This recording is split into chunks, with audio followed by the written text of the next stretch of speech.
this bill will not be in the same form you've seen it introduced or see people talking about it. If I don't vote to get on it, it's not going anywhere. So we're going to have some leverage here, and it's more than just me, Hoppy. There's 6 or 7 other Democrats that feel very strongly about this. The president felt it was responsible to propose a way to pay for his proposal. That's exactly what he did. He knows some members think it's too big, some think it's too small. Frankly, there have been folks who have come out on both sides, which we fully expected. He knows that some will come forward with different ways to pay for this package, and some may have views that it shouldn't be paid for at all. Senator Manchin is not the only Democrat with his doubts here. Senator Mark Warner of Virginia also telling reporters he has reservations about the package and has reached out to the White House to discuss them. So, Casey, Chuck Schumer's talking about reconciliation again because he knows he's not going to get a single Republican vote to pass through this infrastructure bill. But it looks like he's got to worry about a couple of Democrats just to get to 50. Well, that's exactly what this sets up, right? If you only are going to do it with Democrats, the majority is so narrow that you still need every single one of them to get on board. And I think big picture, you know, we're way down in the process weeds when we're talking about reconciliation. The big picture here is that this will give Democrats more opportunities between now and the midterm elections to try and push through some of their priorities. And that's going to be particularly important next year as we hit the election season. I'm skeptical that they're going to be able to do things like voting rights, like guns, under these rules, because everything still has to relate to the budget. But it could impact economic policy. Health care in particular could be a major focus heading into the midterms. Democrats, I think that's a win. But, you know, Willie, Joe Manchin is really interesting to me in all of this. He's right. There are other Democrats that have some concerns about raising taxes, but none of them are out front of the cameras taking the lead. Manchin is both reveling in his public role, but he also has some more freedom to do it because his state is so red. There is no Democratic base really in West Virginia that he has to worry about. Yes, there are a chunk of progressives in West Virginia. The Democrats that live in West Virginia tend to be very, very liberal, but there are so few of them. And he knows that he holds that seat because there are people, frankly, who voted for Donald Trump twice who are also voting for him. So he's able to take kind of this public lead out there. And you saw Jen Psaki, I think, trying to continue to try to walk this very careful line of knitting together those people that make the Democrats the majority with an increasingly powerful progressive left. And so far, they've managed to hold it together. But I think that's going to be the central tension, especially considering this decision from the parliamentarian that we're going to be covering from here on out. Yeah, and you know, Michael, still, let's look at the politics of this, because I know a lot of progressives get very upset with Joe Manchin every time a package comes out and he says, well, I don't like this part of it or I don't like that part of it. But let's just look at the politics so everybody can understand what's going on here.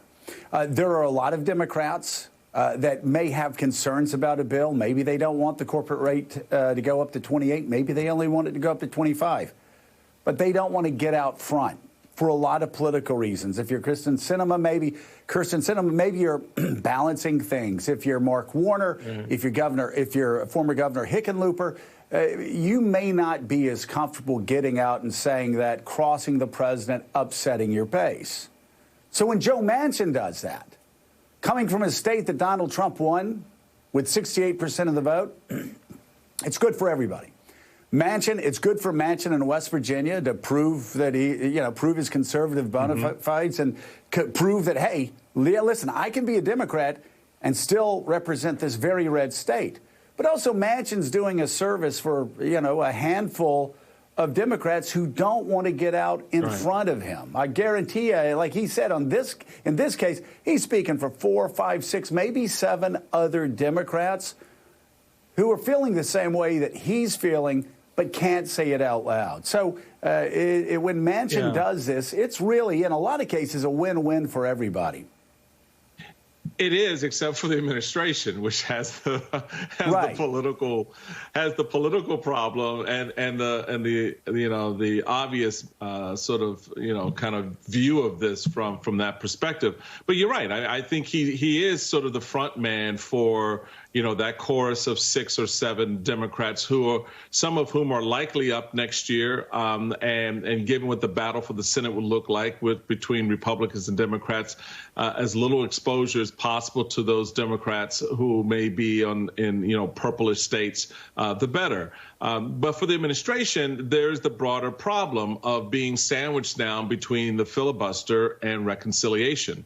And how do they, carve the perfect sandwich, carve the kind of meat to put between those two slices of politics to get the president's agenda through. That's what Misaki was talking about yesterday, and trying to point out what the reality is on the Hill, but also what the White House recognizes, Joe. And I think what you're going to see from the administration is a more intimate conversation with the the Joe Manchins in the Democratic Party about how best to navigate this. What these are right now, the early flares. Okay, here are the guidelines. Here are the posts that we're going to drive this car through, and keep it within these lanes, and we'll be okay.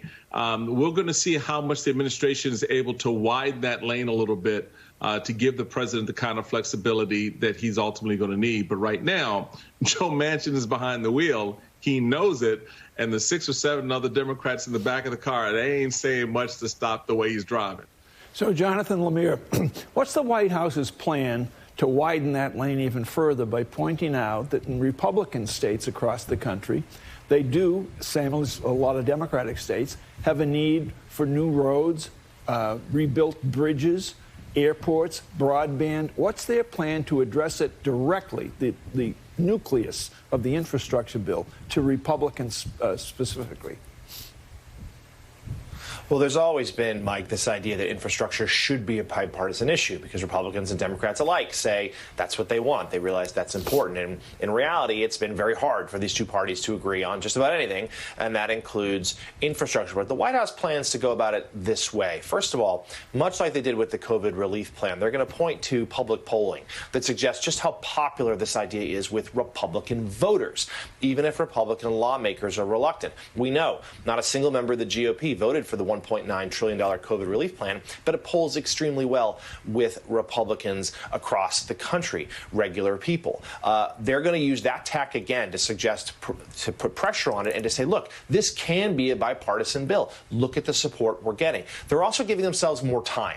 The COVID relief bill was sort of seen as an emergency action, and they wanted to get it done ASAP, and it was signed into law within 2 months of the president taking office. It's going to be a little different now. The White House has suggested they want to have negotiations. They'll leave them open until about Memorial Day. So that's another 6-7 weeks now that they're going to talk with Republicans and Democrats alike. There are fewer non-negotiables in this bill. Last time around, there were things the White House insisted upon in terms of vaccine funding and the like. This time, though certainly it's ambitious and everything from broadband to replacing lead pipes that had carried water, lead pipes with water, to roads and bridges and more traditional infrastructure, they're going to talk to Republicans and Democrats and say, look, where can we meet in the middle on this? Where can we have some degrees of compromise? But let's be clear.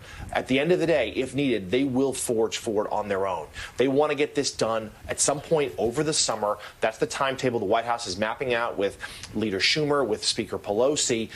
And if needed, they feel like they can keep enough the Democrats in line to go with it by reconciliation. They're going to reach out to Republicans, but they feel like they don't need Republicans. They think the voters will reward them for them being able to give them tangible things they want while making Republicans in the position of having to defend lack of tax hikes on rich corporations. Yeah, and Mitch McConnell's been clear he's not going to vote, and Republicans are not going to vote for anything that raises taxes.